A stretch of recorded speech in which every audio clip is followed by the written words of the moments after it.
Hello again, everyone. Edwin Leonard back once again. In this YouTube astrological segment, I'm going to be talking about the Midheaven square or opposition Chiron in the natal chart. Now, some of you may remember when I first started my YouTube astrology channel, I did a series on the aspects of the natal chart, a little bit concise. Some people may refer to them as snappy.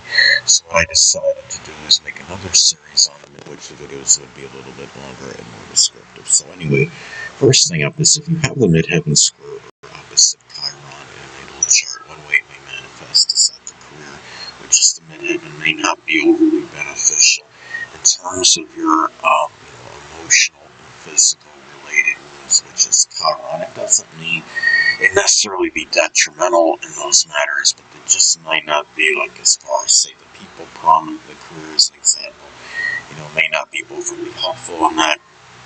It could be at times where it could conflict, like career-related matters may conflict with you trying to deal or heal emotional and physical-related wounds. Now, if the Chiron is in Aries, as an example, there may be physical, there may be physical-related wounds connected, with the head or the skull or the face or even the brain, in some cases. But there could be, as far as on an emotional level, if Chiron is in Aries, there may be emotional wounds connected. Could simply be with one's identity or one's place in the world, fitting in with the world. Maybe there is, issues with aggression or assertiveness or courage. There may be emotional wounds connected with maybe some kind of confrontation or battle one may have had, whether it was more of a figurative one or like an actual literal physical battle or a verbal one, whatever it may have been.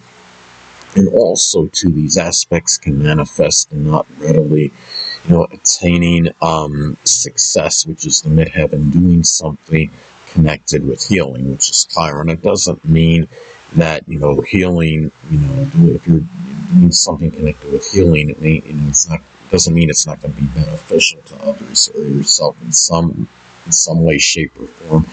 But in terms of the actual success in your life, it may not be something that may be beneficial. It could be hard being more successful in doing things related to healing. It doesn't mean that it may that it's not going to impact anybody in a positive manner, but in terms of the general success, it may be harder to attain that in doing those things with healing. Now, if Chiron is in Taurus, as an example, healing may be done in a methodical, deliberate, or plotting manner. It may be something associated with, as far as banking or finance or helping others through art or music, as some examples. Matters with self-reliance. And also, too, there may be difficulty in terms of balancing activities connected with the career, which is the midheaven, and helping and healing others. One may conflict or clash with the other.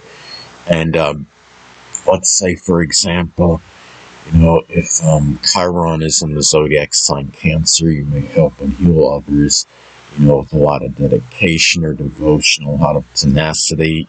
It could be matters with unconditional love or matters pertaining to safety, security, family, having maybe matters with one's home life, as some examples. And another thing, too, is that the same may apply for the dominant parent, which is the midheaven, and helpers and healers as far as the activities where those people go. One may conflict or clash with the other. And let's say, if the midheaven is in Leo, as an example, the dominant parent, which is often the father, may actually be a Leo sun, moon, or ascendant person, or simply embody the characteristics of the sign. It could be, someone that's dignified, domineering, proud, loyal, magnanimous, generous, fiery. It could be somebody that's very confident, has a lot of self-assurance, but maybe flamboyant as well. And also, too, you may have trouble finding the ambition, which is the midheaven, as far as helping and healing others go. which is Chiron.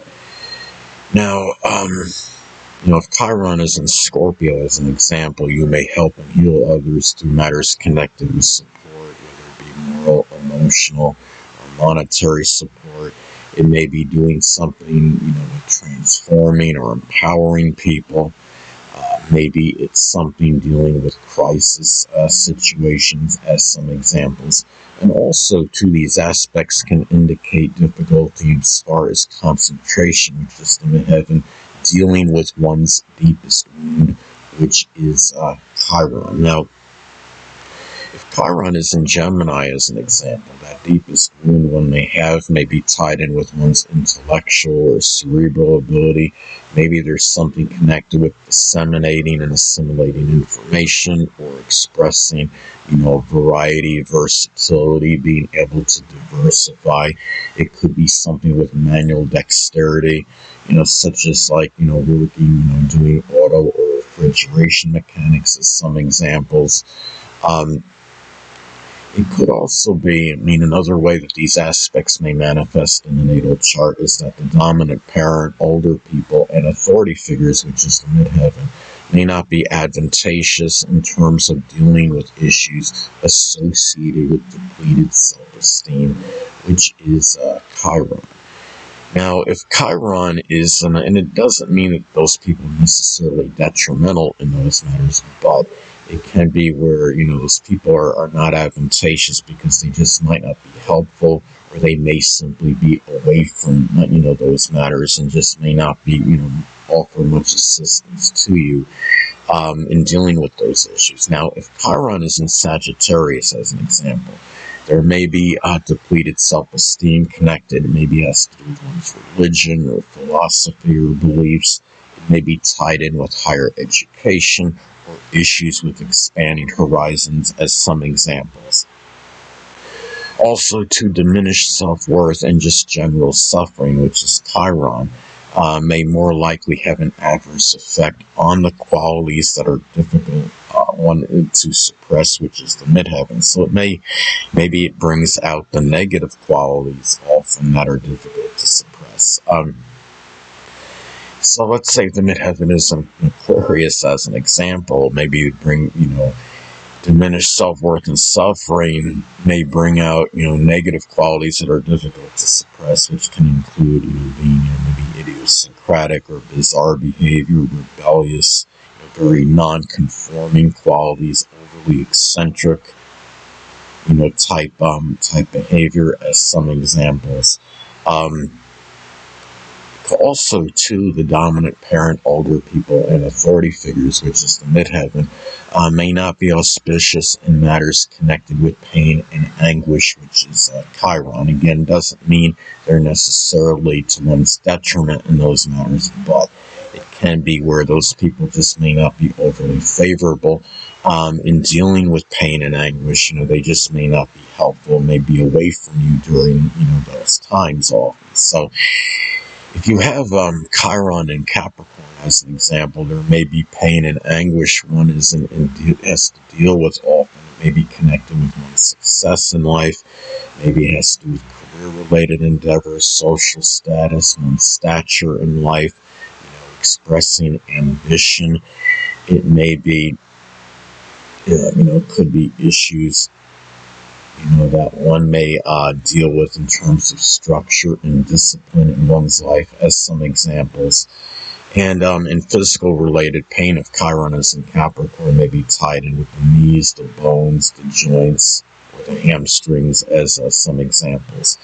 Also, to helpers, healers, spiritual people, and even astrologers, which is Chiron, may not be propitious in terms of the success one may attain, which is the midheaven. Now, let's say, for example, if the midheaven is in Pisces, one may attain certain success with a lot of idealism and inspiration, but it may be doing something Pisces related, which can include poetry, dancing, photography, chemistry, spirituality, or even the metaphysical, which includes astrology. And also to superiors, which is the midheaven, may not be in agreement or, be overly compatible with the qualities that you have a hard time holding back, which is the midheaven. Now, let's say, for example, if the midheaven is in Virgo, those qualities that are difficult to hold back, maybe ones that are, very analytical or, being detailed, being punctilious with details, punctual, reliable, very proper, scrupulous, meticulous with things, as some examples. And, they may see, more of the negative qualities of it, such as being pedantic or, being overly, analyzing things maybe too much, as some examples. Anyway, people, that'll conclude this YouTube astrological segment. Until next time, everyone, stay well.